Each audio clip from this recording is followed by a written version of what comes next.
গ্রামের নাম কুঞ্জপুর। গ্রামের এক সাধারণ গৃহস্থ জেলে মিহির। বয়স 40 পেরিয়েছে। 2 মেয়ে আর স্ত্রীকে নিয়ে দিব্যি কেটে যাচ্ছিল।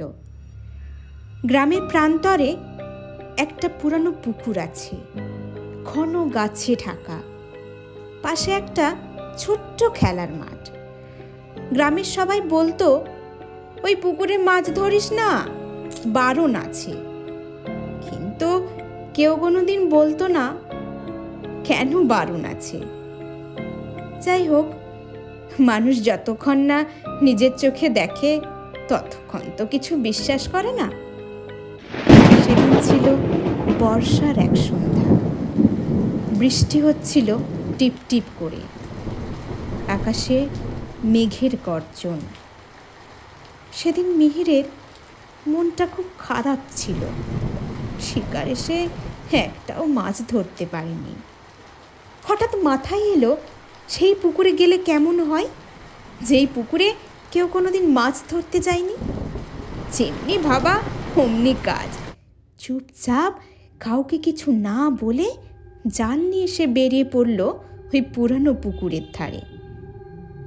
চারিদিক নিস্তব্ধ, শুধু টিপটিপ করে বৃষ্টির আওয়াজ আর কয়েকটা ঝিঁঝি পোকা ডাকার শব্দ কানে এলো। কিছুক্ষণের মধ্যেই তার মনে হলো জালটা যেমন ভারী ভারী লাগছে।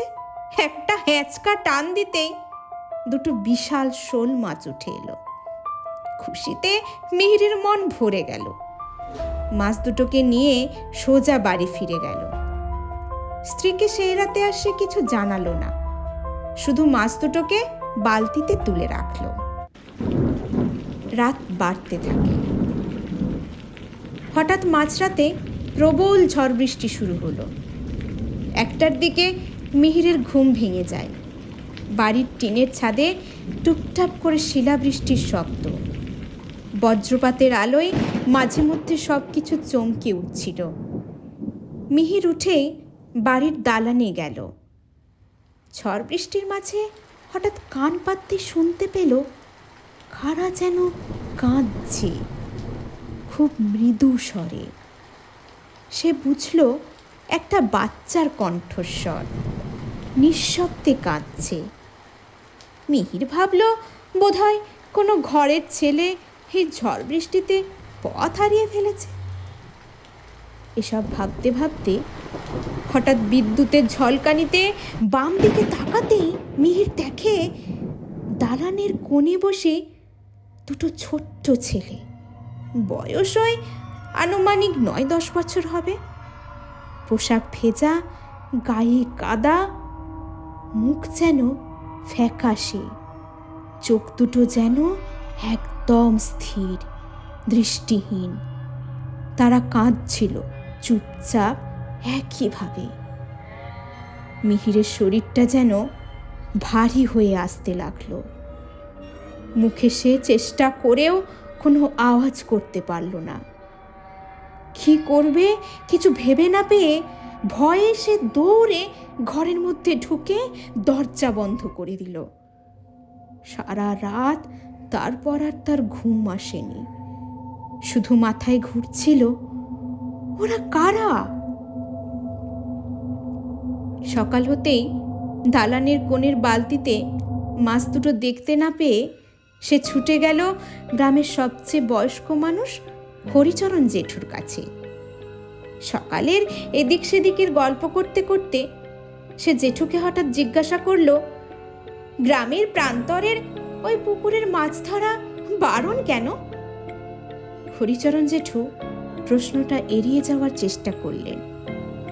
মিহির চারিদিকে একবার তাকিয়ে নিয়ে চুপি চুপি বলল, কাল রাতে আমি কিছু দেখেছি। এরপর সে সব ঘটনা জেঠুকে খুলে বলল। সব শুনে হরিচরণ জেঠু অনেকক্ষণ চুপচাপ বসে রইলেন। তারপর বললেন, তুই যা করেছিস তা ভালো করিসনি রে মিহির। অল্প কেশে তিনি বললেন, আজ থেকে ঠিক 13 বছর আগে ওই পুকুর পাড়ে ফুটবল খেলছিল দুই বন্ধু, বঙ্কু আর বাচ্চু। সন্ধে সন্ধেই বলটা পুকুর পাড়ে পড়ে যায়।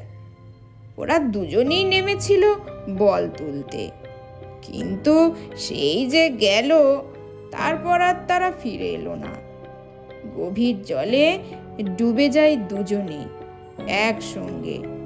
সেই থেকে সন্ধে হলে পুকুরের ধার দিয়েই কেউ যায় না, মাছ ধরা তো দূরের কথা। মিহির স্তব্ধ।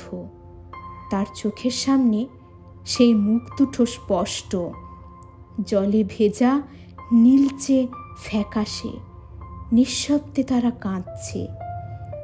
সেদিনের পর থেকে মিহির আর কখনো সন্ধেয় মাছ ধরেনি। আর ওই পুকুরের দিকে তাকালেও যেন এখনো তার মনে হয় ওরা আছে। দুটো ছেলের মুখ প্রতীক্ষায়, খেয়ে জানে কিসের।